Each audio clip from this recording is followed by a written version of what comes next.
Today I'm going to talk about the DJI Smart Controller, on whether it is a good investment and whether you should get one for yourself.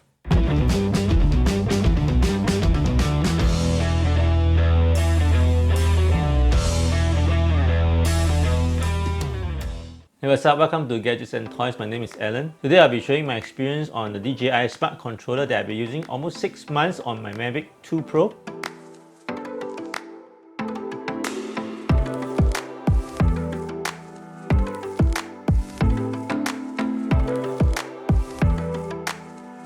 Like many Mavic 2 users, I was skeptical at first about the need to invest in the controller. The question is, how do you justify for a price tag on the controller where you can only use it on Mavic 2 lines of drones? On its launch, it was only compatible with the Mavic 2 Pro, Mavic 2 Zoom and the Mavic 2 Enterprise. The good news is the recent update also includes the Phantom 4 Pro V2, and rumor has it Mavic 2 Air will also be joining the list of lineup that the controller is going to be compatible with. I bought the Mavic 2 Pro more than a year ago with the regular controller. If you want to see the unboxing of it, please click on the link above. After using the standard controller for about 6 months, I began to wonder how different would this DJI Smart Controller be? What kind of difference can it bring to the experience and handling of the drone? My main concern is flying my drone on overseas trip. I wanted to reduce my setup time and reduce as many disconnections as possible between the phone and the regular controller. While researching on the Smart Controller, I came across many claims that once you use the Smart Controller, you wouldn't go back to the regular one. And after just the first flight of using my Smart Controller on my Mavic 2 Pro,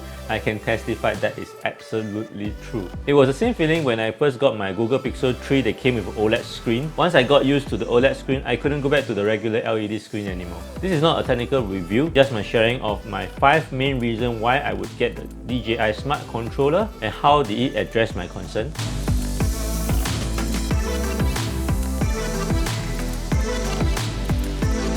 The first thing that you will immediately come to experience is the easy setup. No more whipping out your phone, scrambling through the wires. It is as easy as turning on the controller and going into the app straight away. This is most precious, especially when you're on an overseas trip. You want to cut down as much time as possible on the setup and enjoy as much as possible on the trip itself and flying your drone. It could go a long way, especially when you're on a tight schedule or when you want to capture a certain fleeting moment, or you want to move on as soon as possible without to keep your other companion of the trip waiting for you.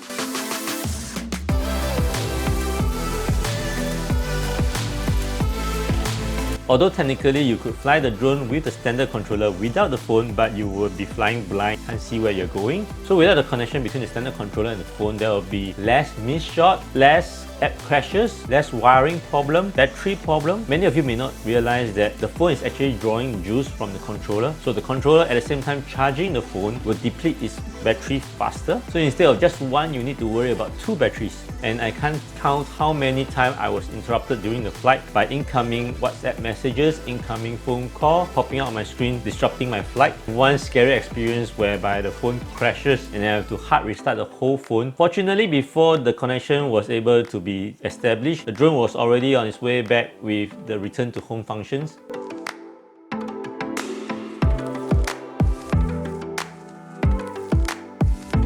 The third reason would be the screen on the controller. The maximum brightness is 1000 nit. As far as I know, most of the phone, if not all, doesn't have that level of maximum brightness. I think the only one that comes close is the Samsung Galaxy S10 that has 800 nit. I'm sure you already know that in videography or photography, the sun can be your best friend or your worst enemy. Since I only fly my drone in daytime with bright sunlight and good line of visual, so having this bright screen is really useful for me to view it underneath the sunlight without any hood necessary.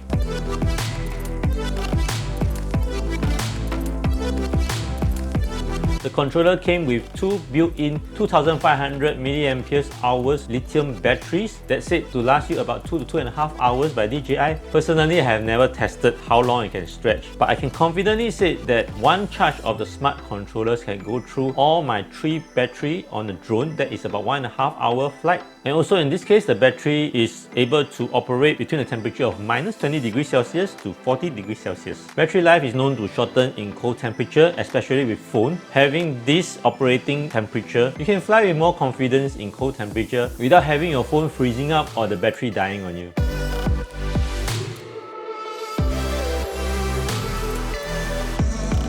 Point number 5, you can record your flight onto a SD card in your smart controller. On my few tests, I'm able to record into the SD card while I'm flying and recording at the same time up to 1080p at 25 frames per second. I can't find any settings that allow me to record at the original settings as the drone. Maybe it's not even possible. But even if this is the limitation, I think that 1080p at 25 frames per second is still usable in many applications. So in this case, it could act as a redundancy, recording both on the drone and on the smart controller. So in case of a drone failure or a corruption of the SD card on board of the drone, you will still have a backup to work with.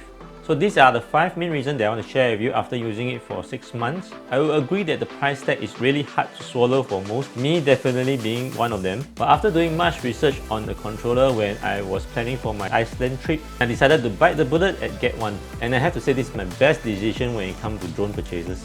So in conclusion, my recommendation is do more research on the DJI controller, seriously considering it if you want to have a seamless experience in setting up and flying drones with a peace of mind, and you're willing to look past the price tag. I agree that it's subjective and may not be useful to everyone. The standard controller and phone combo does work well in most cases. So lastly, as a warning, if you are not prepared or not willing to spend the money on the DJI Smart Controller, please do not consider testing it out yourself, because once you have a taste of it, you may not be able to get it off your mind again.